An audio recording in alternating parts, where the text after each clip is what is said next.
Darrel Fry. The visionary behind the development and growth of SciTech Industries, Inc., a global specialty chemicals and materials technology company, was Darrel Fry. Darrel Fry began his career with American Cyanamid Company. He rose rapidly to senior positions and led the spin-off of Cyanamid's chemical business to found SciTech in 1993, serving as chairman and CEO from its formation until his retirement in 1998. SciTech Industries focuses on developing, manufacturing, and selling products that serve diverse global markets, including aerospace, plastics, industrial coatings, mining, and water treatment. Darrel was born in Newfoundland and received his Bachelor of Science degree from Memorial University. Later, he received a chemical engineering degree from Nova Scotia Technical College.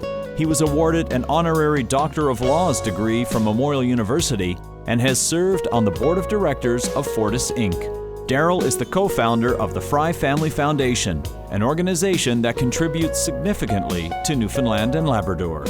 Darrel Fry. Darrel Fry changed my life.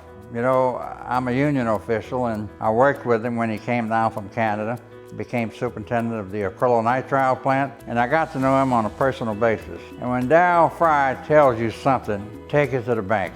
If he shakes your hand on an agreement or something, you can rest assured that he will live up to that commitment. Darrel is the kind of leader that you want to work for. Bold, decisive, confident.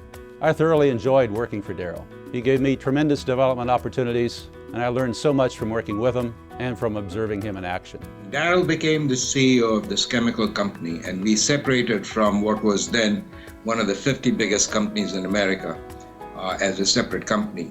We were considered like a second-class team. We were the poor chemical division of this fancy pharmaceutical company.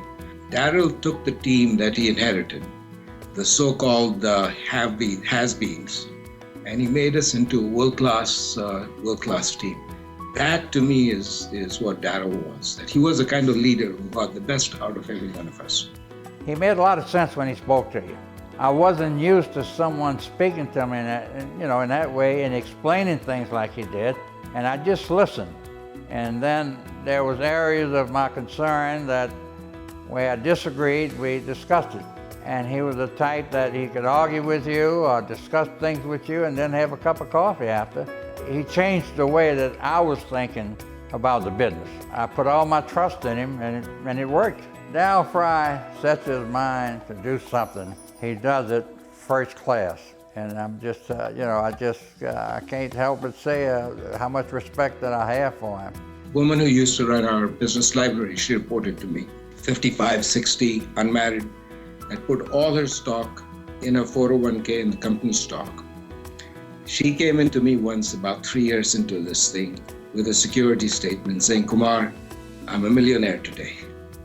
And that's what we're really proud of.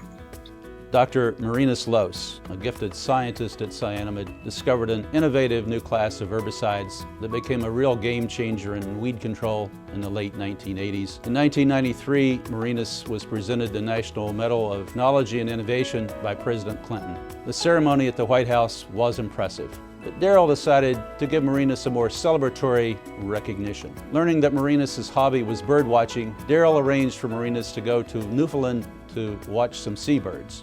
And Darrel arranged a special surprise for his arrival. As Marinas stepped off the plane in Newfoundland, he was blown away as he was greeted by a loud marching band celebrating his achievements. Not only were we one of the top 10 stocks, one of the top 10 over a 3-year period on the New York Stock Exchange, the CEO magazine came out with an issue in '96, I think, about who were the best CEOs over the previous 3 years. They had a list of 1,200.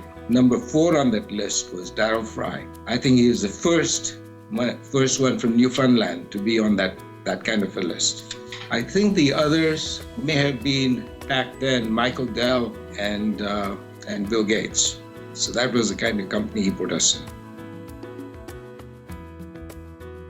Darrel Fry is very passionate about the foundation, and certainly he and the other trustees are really focused on an opportunity to identify gaps here in the province where they can make a real difference.